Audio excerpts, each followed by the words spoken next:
What's going on, guys? Biblical Reaper here. So I'm here with a Sony Vegas tutorial. Now that YouTube has went to 1080 60 frames per second, I'm going to go ahead and show you how to make and produce and render videos at 1080 60 frames per second so that your videos look awesome. Now currently it's only available with a Google Chrome browser. It's not available on mobile or any other internet browser, so keep that in mind when you're making videos. But it absolutely looks fantastic, and this video will be displayed in that format. So if you have 1080 60 frames per second on Google Chrome right now, you'll see the quality difference. So you open your Sony Vegas project file here, you go to File, New, and then at the top here there's a whole bunch of different settings. So basically you just want to start with a 1080 60i or whatever, and then you want to go down here and change it to 59.940, which is double NTSC. Click on that, and it's going to set your project file to 59.940, which is 1080 60 frames per second at this point, because we got the 1920 resolution by 1080, and then we got the 59.940 FPS. Next thing you want to do is you want to go to audio, make sure it's at 4800 bit depth 16, resample and stretch quality best is very important. And then we'll go down here. Oops, didn't mean to do that. So we'll just go ahead and switch that back. Switch it back there. Okay, we want full resolution at best. Now keep in mind when you're setting these, it's going to take a while to render your videos, and if you don't have a decent computer, I wouldn't recommend using these because it is very CPU intensive to render videos at this length. Right now I have a i7 370K processor with a GTX 680, and I have 32 gigabytes of RAM, so I'm using CUDA, which is basically helping using my render card or my graphics card to help render the video. But we have this all set up best, and then hit OK. And then obviously your video or your recording has to be at 1080 60 frames per second for this to work. If it isn't, it will not work correctly. So we're going to go here. I'm going to grab a game file and make sure it's recorded at, if you're using Elgato or whatnot, make sure it's recorded at such. So we're going to go in here. First thing you want to do is resample your video. Click disable resample. This is for gameplays, video games, stuff like that. If you're doing other video, you don't have to disable resample. But we got that all done. You want to add your color correction, whatever that may be.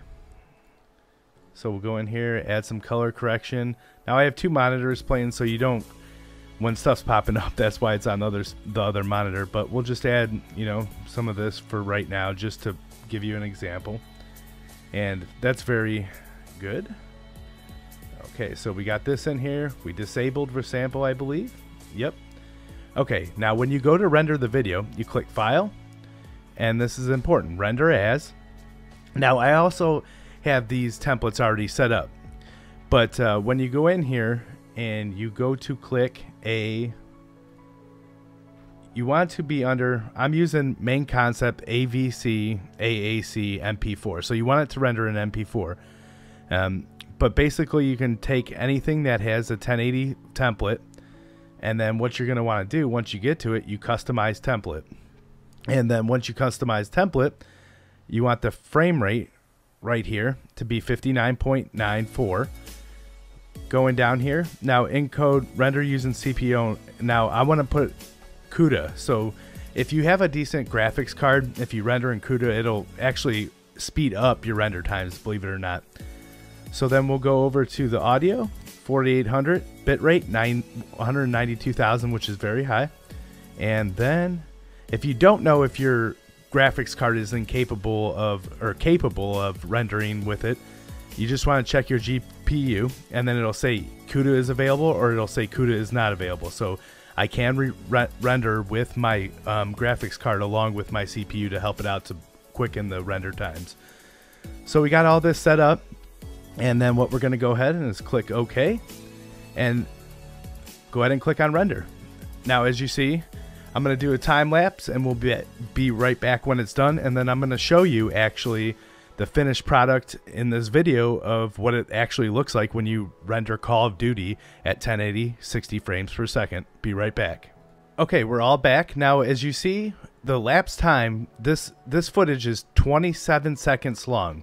It took my computer 2 minutes and 35 seconds, and the file size for this render is 92.5 megabytes. 92.5 megabytes. So there's a couple things you want to take in consideration when you're doing this. Make sure you have a decent computer, 1. 2, you want to make sure that you have good internet, because some of these files, if you're rendering, this is 27 seconds. So if you have a 10-minute live gameplay, you know, it can be upwards of, you know, a couple gigabytes. So uploading that can be very intrusive to your internet provider, if you say the least. And also, not only is it going to take a while to upload, even if you have good upload speeds, if you have limited internet, that can cause a hindrance. So we're going to go ahead and close this out, and then we're going to play the gameplay.